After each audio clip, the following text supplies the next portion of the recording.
kehilangan atau berduka ya. Itu dari kemarin dari Ibu Nia suruh menyampaikan materi tentang berduka ini.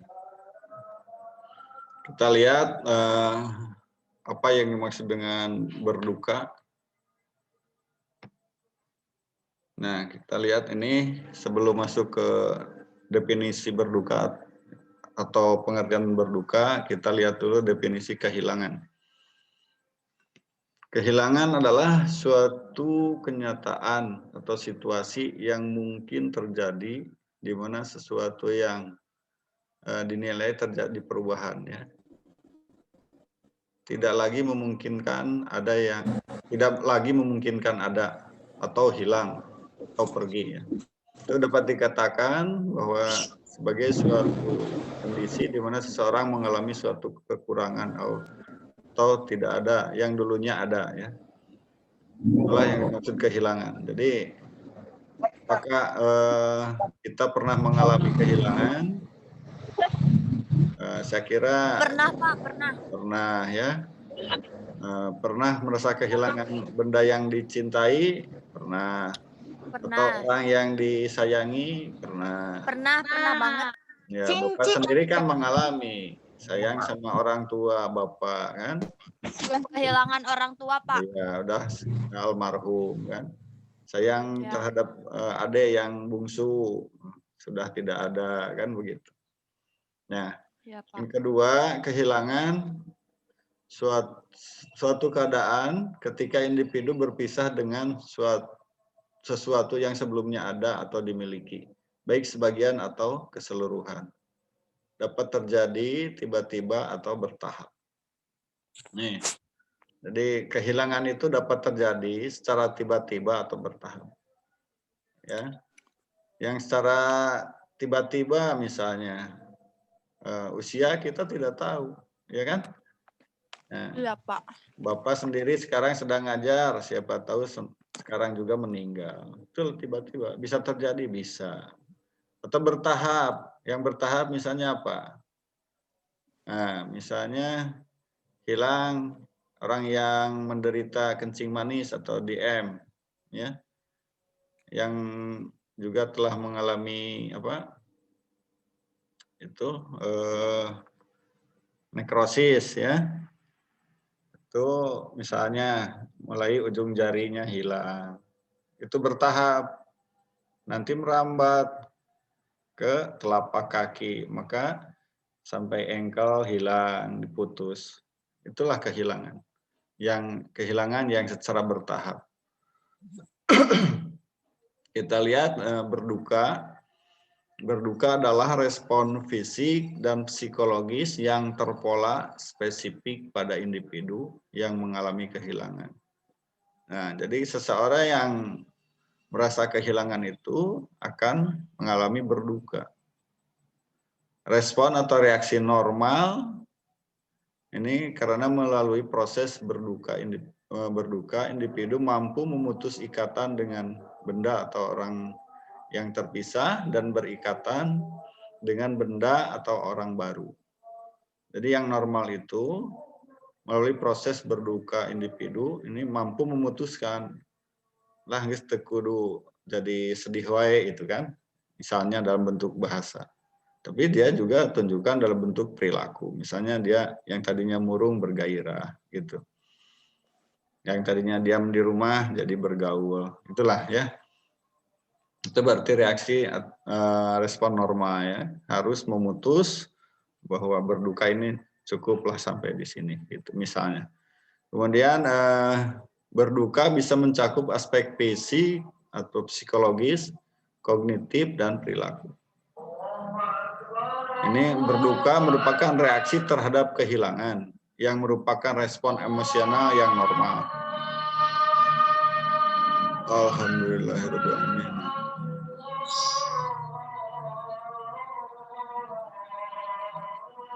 Berduka ini merupakan salah satu bentuk proses pemecahan masalah.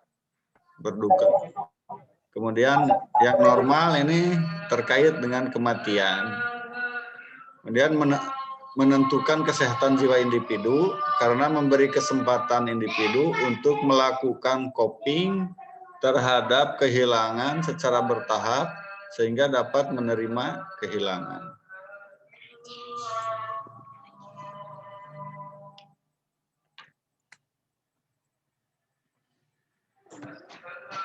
Kemudian karakteristik berduka menurut Vargas dan Lazar, yaitu ciri khas daripada berduka adalah berduka menunjukkan reaksi shock dan ketidakyakinan.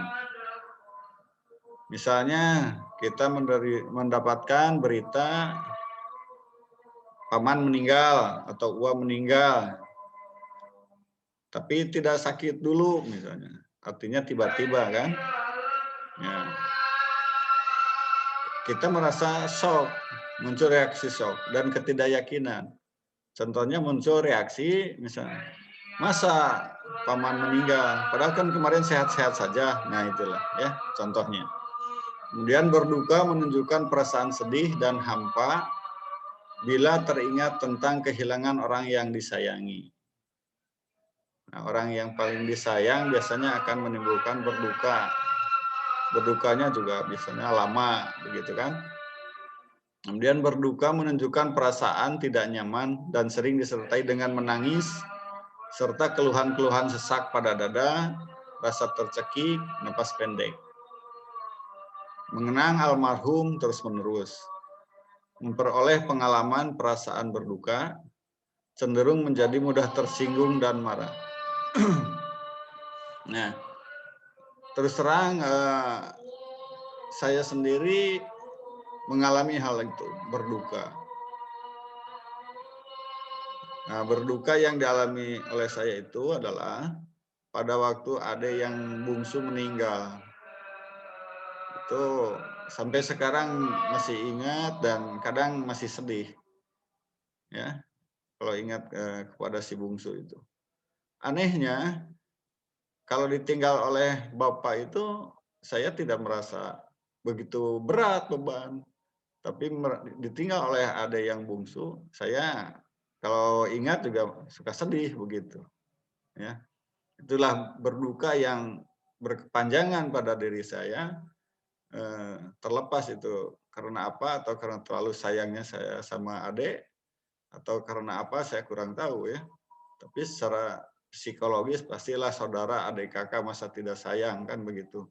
Tapi ini justru berlebihan, bahkan sayangnya ingatnya terus sampai melebihi daripada kepada orang tua sendiri begitu. Itu contoh, salah satu contoh bentuk kehilangan. Ya. Kita lanjut.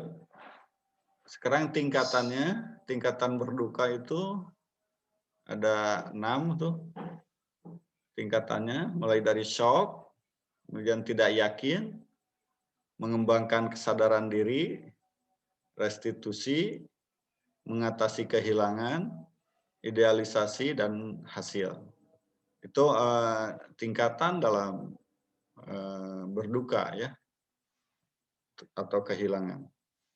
Nah, kita lanjut. Proses berduka sekarang. Proses berduka itu ada fase awal, fase pertengahan, dan fase pemulihan. Nih, pada fase awal ini dimulai dengan adanya kehilangan seperti kematian. Berlangsung beberapa minggu. Reaksinya shock, tidak yakin atau tidak percaya, perasaan dingin, perasaan kebal atau mati rasa, dan bingung dalam beberapa hari. Kemudian kembali berduka berlebihan, menangis, dan ketakutan. Ini di fase awal, orang biasa. Fase pertengahan dimulai kira-kira 3 minggu sudah kematian. Berakhir kurang lebih 1 tahun.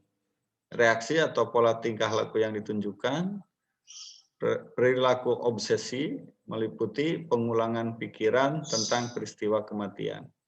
Itu mengulang-ulang, itu obsesi namanya ya. Kemudian suatu pencarian arti dari kematian. Jadi mencari arti dulu dari kematian itu. Kemudian, nah sekarang yang ketiga yaitu fase pemulihan. terjadi sesudah kurang lebih 1 tahun individu memutuskan untuk tidak mengenang masa lalu, meningkat partisipasi pada kegiatan sosial. Misalnya seseorang sedang mengalami berduka, tapi lama, kemudian beliau dia buat apa mikirin yang sudah tidak ada terus-menerus, yang akhirnya misalnya saya jadi sakit. Mendingan saya ganti pikiran itu dengan kegiatan-kegiatan yang bermanfaat, baik bagi diri, keluarga, maupun masyarakat atau lingkungan. Itu sebetulnya coping yang terbaik menurut saya. Ya, itu proses berduka. Kemudian masih lanjut, ini proses berduka yang disebabkan oleh kehilangan. Yang pertama penyangkalan atau penolakan atau denial. Nah, reaksi fisik, keletihan, kelemahan, wajah pucat, diare, mual, sesak napas, detak jantung cepat, menangis, gelisah. Ya, itu reaksi fisiknya. Reaksi psikologisnya terkejut, tidak percaya, merasa terpukul, menyangkal pernyataan kehilangan. Kadang berhalusinasi, seolah-olah masih melihat atau mendengar suara orang yang sudah meninggal. Itu halusinasi. Kemudian yang kedua, anger atau marah. Ya. Reaksi fisiknya, wajah merah, nadi cepat, gelisah, susah tidur, tangan mengepal. Reaksi psikologisnya, yaitu marah, individu mulai sadar dengan kenyataan kehilangan, menunjukkan perasaan marah meningkat yang diproyeksikan pada orang tertentu atau yang ada di lingkungannya. Nah, jadi dilampiaskan ya, yang tadinya ini fase marah nih, aspek psikologis atau reaksi psikologis itu kadang perasaan marahnya meningkat, kemudian diproyeksikan kepada orang lain, dialihkan kepada orang lain karena berduka itu, karena kehilangan. Kemudian yang ketiga, tawar-menawar atau bargaining ya. Ini reaksi menyatakan kata-kata seandainya saya hati-hati, misalnya ini, kenapa harus terjadi pada keluarga saya? Itu tawar-menawar mulai. Ya. Lamun saya teu kitu mah moal kieu gitu tah. Itu kata-kata tawar-menawar yang sering muncul. Atau sesuatu terjadi pada diri kita. Oh, ini kejadian ini karena kelakuan saya di masa lalu, gitu kan? Itulah kata-kata bargaining. Kemudian depresi, reaksi fisik, menolak makan, susah tidur, letih, dan libido menurun. Reaksi psikologis ini menarik diri, tidak mau bicara, putus asa. Kemudian yang kelima, tahapannya yang kelima dari proses kehilangan, yaitu acceptance atau penerimaan ya.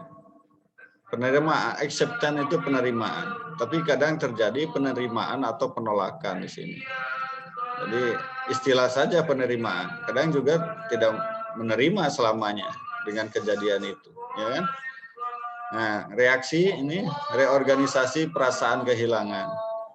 Diulang kembali di organisasi ulang ya perasaan kehilangannya. Kemudian gambaran objek atau orang yang hilang mulai dilepas perlahan.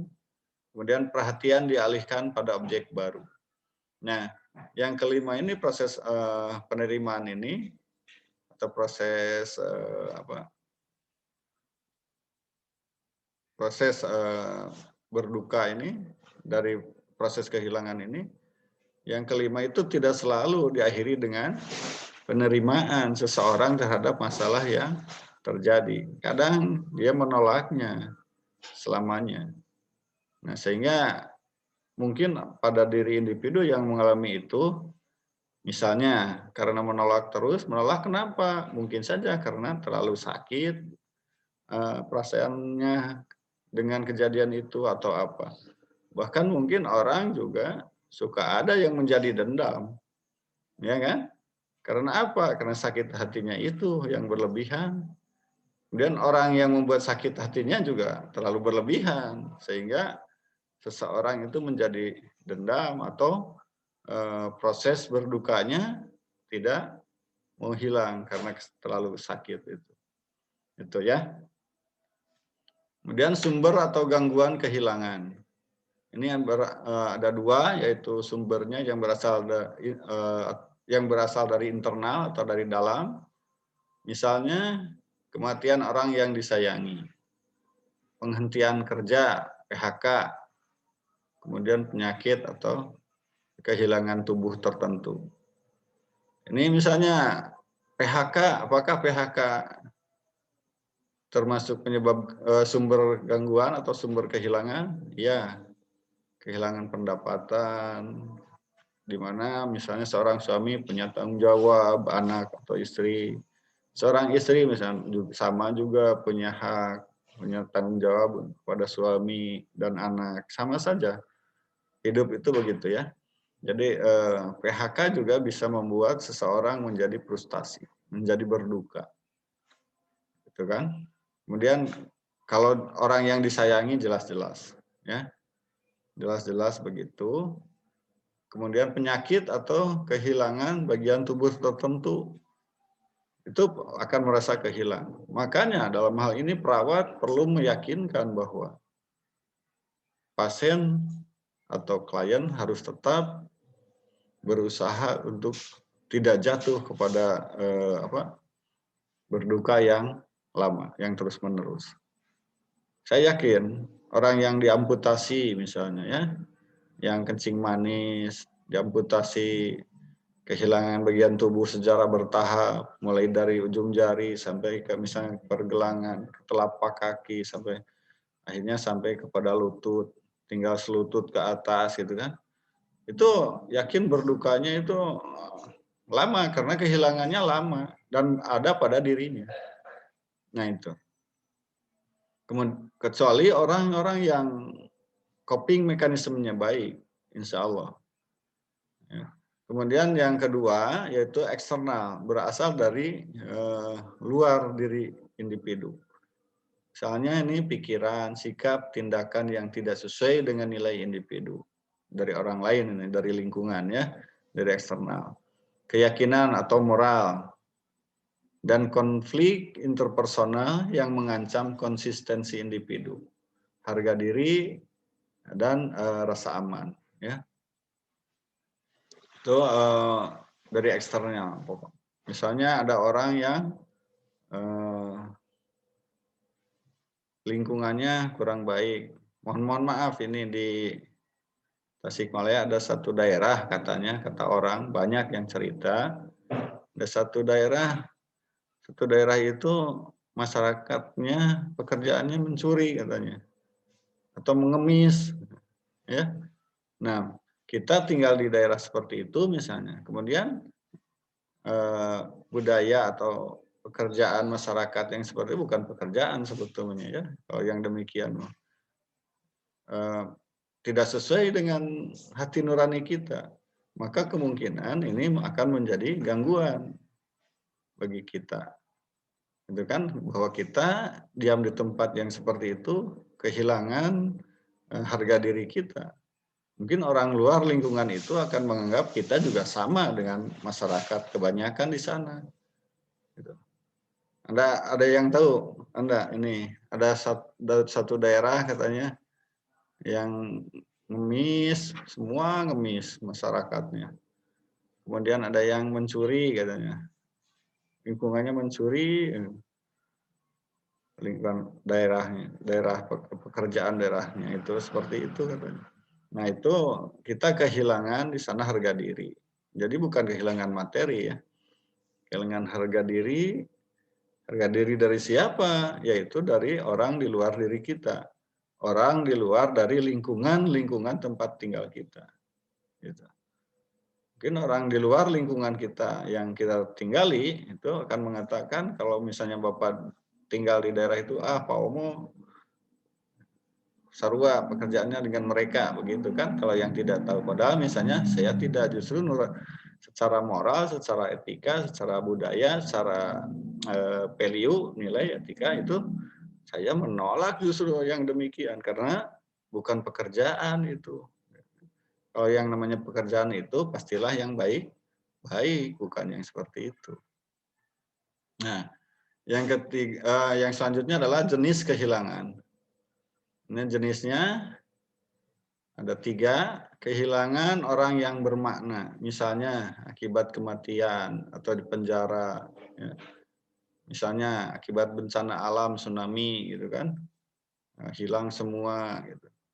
Kemudian yang kedua, kehilangan kesehatan biopsikososial, misalnya menderita penyakit, amputasi, kehilangan pendapatan atau pendapat, kemudian kehilangan perasaan tentang diri, ya. Kemudian kehilangan pekerjaan, kehilangan kedudukan, kehilangan kemampuan seksual, dan seterusnya. Masih banyak ya. Kemudian yang ketiga adalah kehilangan pribadi, milik pribadi. Kehilangan milik pribadi. Misalnya uang, perhiasan, dan sebagainya. Itu jenis kehilangan. Jadi secara garis besar jenis kehilangan ada 3, kehilangan orang yang bermakna, kehilangan kesehatan biopsikososial, misalnya menderita penyakit, amputasi, kehilangan pendapat, ya, kehilangan perasaan tentang diri. Waktunya udah dikasih tahu nih, 10 menit lagi kita selesai. Ya, Pak. Nah, kemudian kehilangan milik pribadi, misalnya uang, perhiasan, dan lain sebagainya. Kemudian faktor predisposisi. Faktor predisposisi ini genetik, riwayat keluarga, depresi ini. Kalau keluarganya banyak yang depresi, riwayat keluarga yang depresi, sulit mengembangkan sikap optimistik dalam menghadapi permasalahan. Ya. Kemudian kesehatan fisik, ini keadaan fisik yang sehat cenderung mampu mengatasi stres. Kalau fisiknya sehat, bagus, insya Allah berdampak juga kepada aspek psikologis. Kemudian kesehatan mental, individu gangguan jiwa dengan riwayat depresi merasa masa depan suram dan peka dengan situasi kehilangan. Jadi individu gangguan jiwa ini yang dengan riwayat depresi merasa masa depannya suram, ya, dan peka dengan situasi kehilangan. Kemudian pengalaman kehilangan masa lalu. Ini kehilangan masa kanak-kanak mempengaruhi kemampuan menghadapi kehilangan di masa dewasa. Kalau mohon maaf ini, anak-anakku ada yang orang tuanya, ayahnya sudah meninggal. Udah enggak? Ada, Pak, ada. Nah, itu. Ya. Tapi Bapak ingatkan ya, jangan berduka lah. Kita justru harus berhasil. Bagaimana upaya kita untuk menjadi seorang individu yang berhasil, ya. Gak apa-apa, tinggal dengan ibu, gak apa-apa. Kalau kita bercermin, Rasulullah juga ditinggal oleh orang tuanya sejak masih kecil kan. Nah, tapi beliau menjadi orang yang sukses. Itulah. Jadi belum tentu yang orang tuanya lengkap juga akan berhasil, belum tentu. Tapi mudah-mudahan kita semua yang masih ada, yang masih lengkap atau yang sudah tidak ada juga, semoga kita menjadi orang yang sukses semuanya, sukses dunia akhirat ya kita, bukan dunia saja. Kemudian ini pengalaman masa lalu atau masa kanak-kanak mempunyai kemampuan menghadapi kehilangan di masa dewasa. Nah, kalau yang sejak kecil sudah kehilangan seorang panutan, misalnya ayah atau ibu itu, nah, dia itu justru akan bisa menyelesaikan masalah ke sini-kesininya. Kenapa saya mengatakan begitu? Sebab waktu kecil dia sudah menghadapi masalah atau kehilangan yang berduka yang besar. Nah, itu sampai usia seperti sekarang misalnya berarti sudah mampu mengatasi masalah itu, masalah kehilangan atau berduka. Apalagi misalnya kalau dihadapkan dengan masalah yang agak ringan dari itu. Nah, harusnya lebih mampu untuk mengatasinya. Sebab sudah mendapatkan pengalaman yang masalah yang lebih besar daripada yang sekarang. Nah, itu harus dijadikan motivasi buat kita bahwa masalah yang kita hadapi sebesar apapun harus kita selesaikan dengan baik. Tidak harus dengan mengeluh, berduka atau apa ya. Nah, itu. Kemudian faktor presipitasi ini, kalau tadi faktor predisposisi, sekarang faktor presipitasi, stres dari perasaan kehilangan yaitu itu stres nyata atau imajinasi. Stresnya benar-benar nyata atau hanya hayalan begitu ya. Kemudian yang kedua, kehilangan bersifat biopsikososial. Ini contohnya kehilangan kesehatan.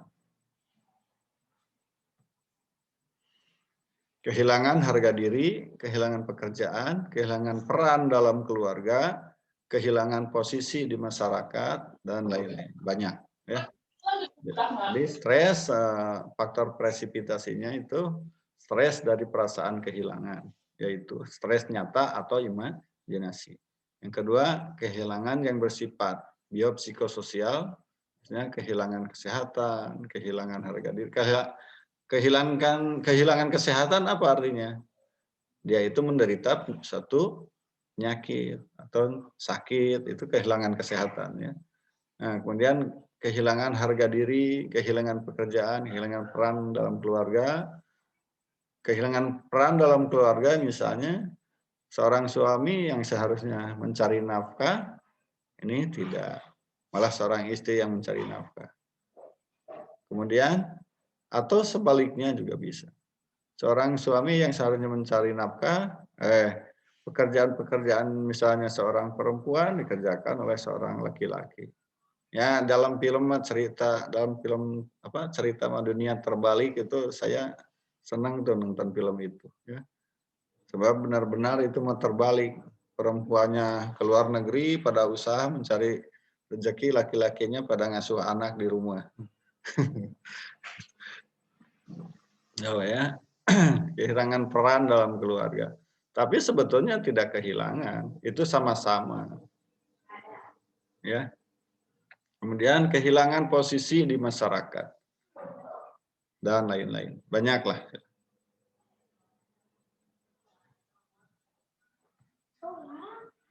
Implikasi keperawatan ini kita tahu semua bahwa proses keperawatan itu ada 5 tahap ya. 1 pengkajian, yang kedua diagnosa, yang ketiga intervensi, yang keempat implementasi, dan yang kelima evaluasi. Itu pada kasus apapun, kalau berbicara masalah keperawatan, berarti 5 itu harus ada. Ya. Nah, sekarang implikasi kepada keperawatan. Pengkajian. Mengkaji pasien dan anggota keluarga berduka, menentukan tingkat berduka. Kemudian mengkaji gejala klinis berduka, misalnya sesak di dada, napas pendek, berkeluh kesah, perasaan penuh di perut, kehilangan kekuatan otot, distres perasaan yang hebat, dan seterusnya. Kemudian kaji karakteristik berduka, ini kaji respon fisiologis, respon tubuh terhadap kehilangan atau reaksi stres. Dan faktor yang mempengaruhi reaksi stres, misalnya umur, culture, keyakinan atau spiritual, peran seks, status sosial ekonomi, dan lain-lain. Kemudian faktor predisposisinya seperti apa tadi, faktor presipitasinya apa, dan bagaimana coping mekanismenya. Itu dari pengkajian ya. Nah, kemudian diagnosa perawatan, ini ada diagnosa berduka kompleks dan berduka antisipasi. Kemudian intervensi keperawatan, ini tujuannya adalah pasien dapat melalui proses berduka secara normal dan sehat. Kemudian prinsipnya, nah prinsipnya yaitu yang pertama tadi denial. penolakan atau penyangkalan, ya. Kemudian yang kedua tadi apa? Anger, marah. Yang ketiga bargaining atau tawar menawar, gitu kan, dan seterusnya. Ini tahap penyangkalan. Berikan kesempatan kepada pasien untuk mengungkapkan perasaannya. Dorong pasien mengungkapkan perasaan berduka. Kemudian tingkatkan kesadaran pasien secara bertahap, siap mental, tingkatkan kesadaran pasien.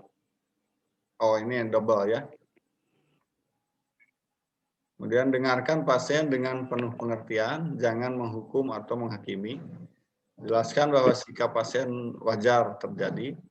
Kemudian beri dukungan nonverbal, memegang tangan, menepuk bahu, memegang bahu itu. Kayak orang digandeng gitu ya. Nggak apa-apa. Kemudian jawab pertanyaan pasien dengan bahasa yang sederhana, jelas, dan singkat. Kemudian amati respon pasien selama berbicara, tingkatkan kesadaran pasien secara bertahap.